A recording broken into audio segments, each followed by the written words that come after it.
Have you ever thought of a pizza that could send you on a psychedelic trip? Or a hamburger that could alter your perception of reality? Well, welcome to the brave new world of psychedelic snacks, where culinary delights meet mind-altering experiences. Picture this. You bite into a slice of pizza, and instead of the usual burst of cheesy goodness, you're swept away on a wave of vibrant colors and shapes. All thanks to a dash of psilocybin. Yes, that's right, psilocybin. The active ingredient in magic mushrooms is the secret sauce in these trippy treats. And it's not just pizzas. Hamburgers, hot dogs, even your favorite brownies are now being served with a side of psychedelia. These aren't just snacks, they're passport to a whole new world. A world that's as delicious as it is disorienting. Now you might be asking yourself, who's crazy enough to come up with this? Well, the answer might surprise you. It's not some rogue chef in a hidden kitchen, it's a whole host of restaurants that are jumping on the psychedelic snack bandwagon. They're capitalizing on a trend that's as controversial as it is popular. The demand for these hallucinogenic hamburgers and psychedelic pizzas is skyrocketing, with people craving not just a meal, but an experience. An experience that's as much about the journey as it is about the destination. But it's not just about the trip. These psychedelic snacks are also sparking conversations, debates, and even legal battles. Are they a novel culinary trend or a public health risk? Are they a harmless indulgence or a dangerous gateway? These are questions that are as complex as the snacks themselves. Now this might sound like an episode of a sci-fi series, but it's happening right here, right now. So buckle up, folks, because we're just getting started on this wild ride through the world of psychedelic snacks. But here's the million-dollar question. Is it even legal? Well, let's take a deep dive into that, shall we? The legal landscape surrounding these psychedelic snacks is as colorful as the food itself, and just as confusing. Now, some might argue that these drugged-up delicacies are just a natural extension of the culinary arts, a new frontier in gastronomy, if you will.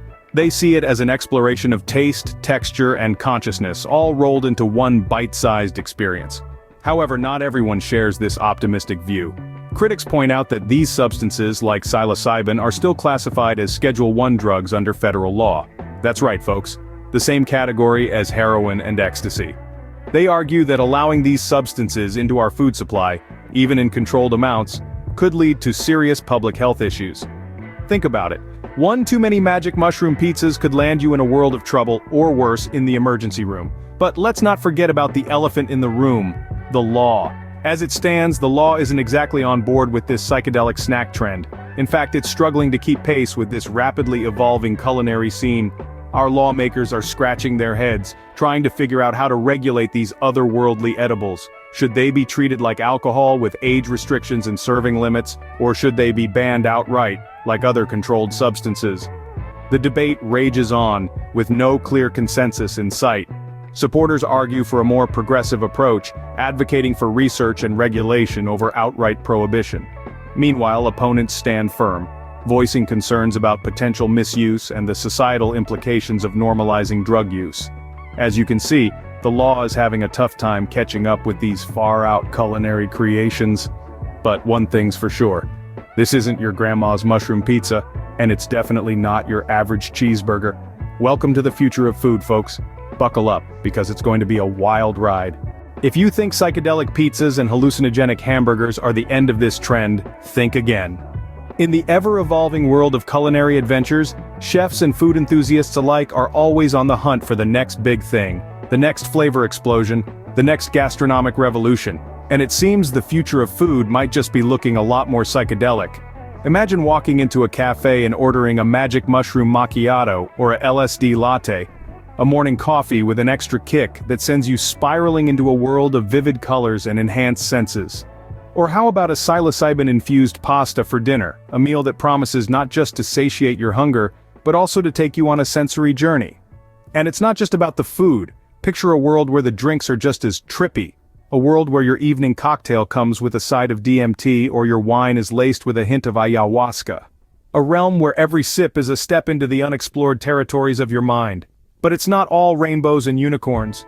With these potential developments come a plethora of legal, ethical, and health concerns. Questions about dosage control, addiction, and long-term effects on mental health are just some of the issues that need to be addressed.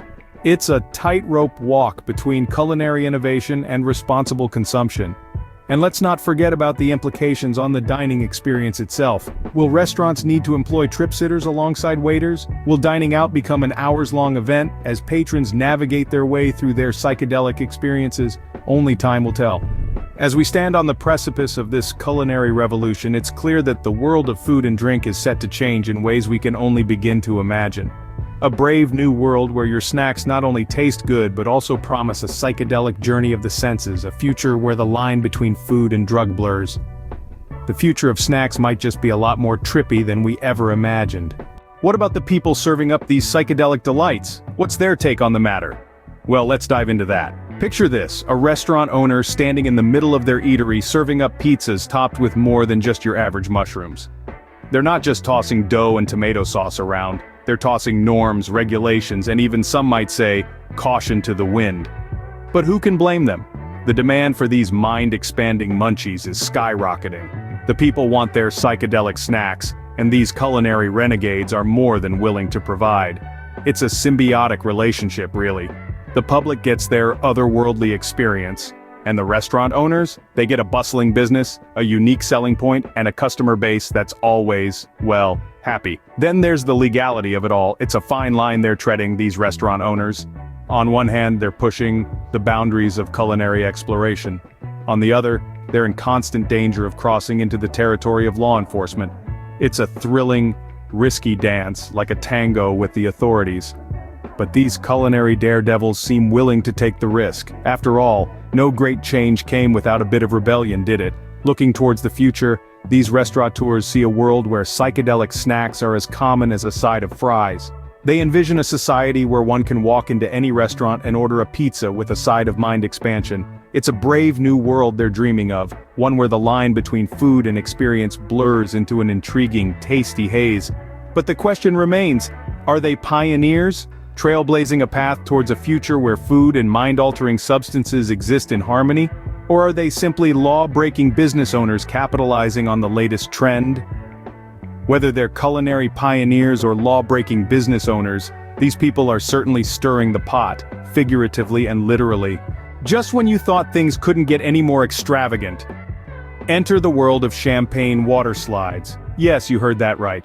For those who find sipping champagne from a crystal flute to be a yawn-inducing affair, there's now a more adventurous and, dare we say, splashier way to enjoy this bubbly beverage.